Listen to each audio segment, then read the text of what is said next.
Pag inaanak mo to, Masakit siya dito. hanggang ganyan lang. Natataas ko na, kaya pag binaba ko, masakit na siya, iyahan na tubo na siya.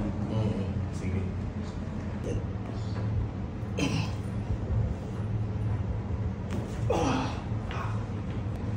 Taas mo nga. Ano? Meron pa kunti dito. Wala na itataas ka ng kaya. Gin. Lagay mo sa likod mo, sir. Lagay mo sa likod mo. Diba? Normal lang. Yun lang pala yun. Stress yan eh. Ilang taon na ba yan? Hindi, buwan lang. Buwan lang. Mga dalawang.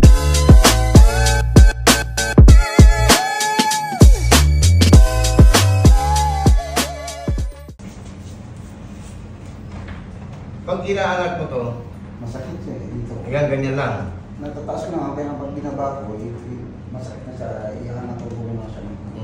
Sige. Medyo malaki ka taon sir. Hihirapan lang dito. Relax ka lang.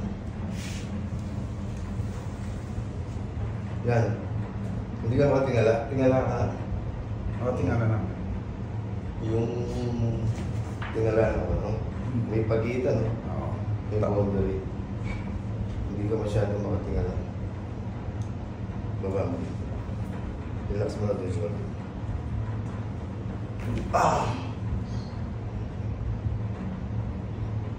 Relax na. Taas mo nga. Ano? Meron pa kunti dito. Wala na itataas ka ng kaya.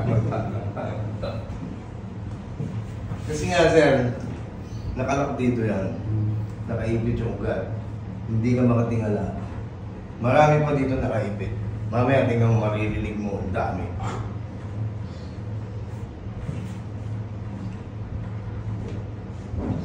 Importante kasi to sa katawan ng tao. Bone alignment tsaka bone adjustment.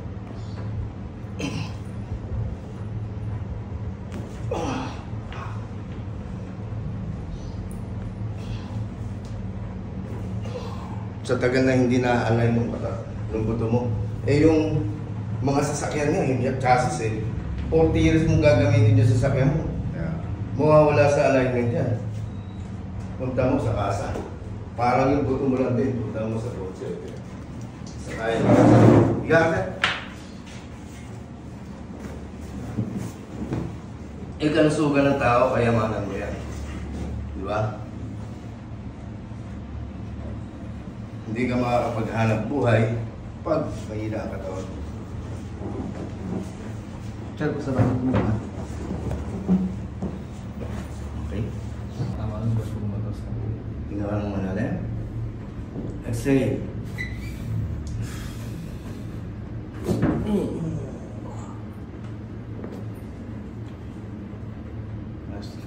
Dami. Dami sa likod. Kasi nga, wala na sa alignment yung cervical mo, yung spinal mo, wala na sa tamang linyada yan. Kaya nakakaramdam ka na lang, nahihilo ka kung minsan sir. Hindi ka makatulog sa gabi. Sa kusog po talaga dito sa dito ba? Pusa mo. Okay pa.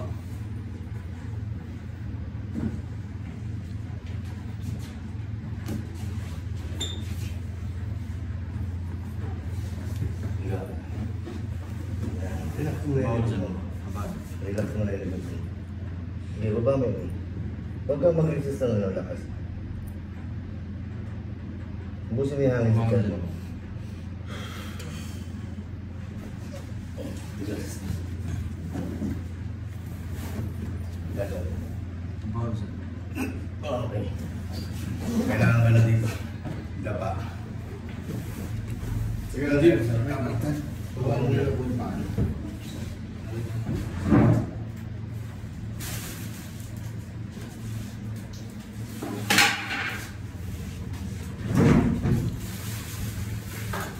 Sa kusog po yung mga dito.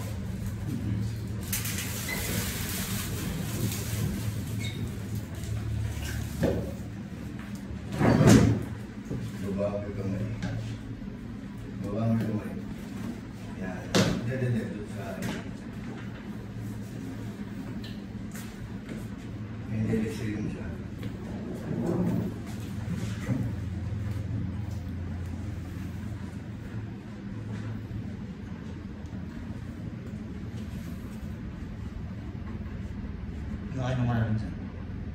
Exhale sir. Lagot daw. Saka sir.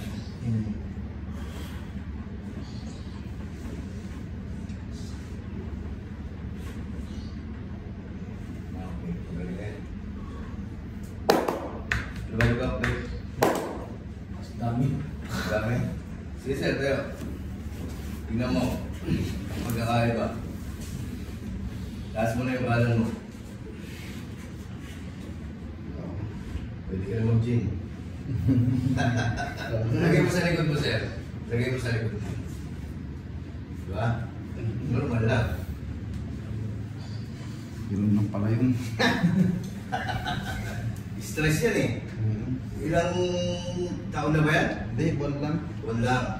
Mga dalawang. So, meron pa rin dito eh. O siyempre, may dance na parang natapilok ka. Hindi naman pwede magaling na ano. Meron matitira. Konti.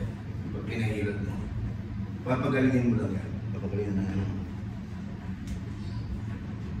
At least wala na. Nakitataas mo na. Wala nang sagabal.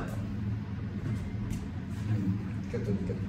Pag meron pang sagabal yan, ibig sabihin niya, kailangan pa ng isang procedure. Adjustment naman yun. Inalign ko lang ngayon. Dito, yung bangon ng mga. Naka-align na Pero yun. nakakapala na itataas ko siya. Pero tanggal na yung ipit na ulit.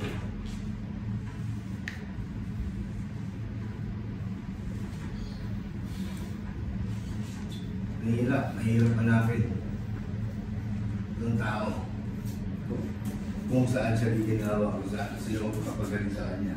Buti siya natukla sa buto. Sabi ng kapitbahay ko eh.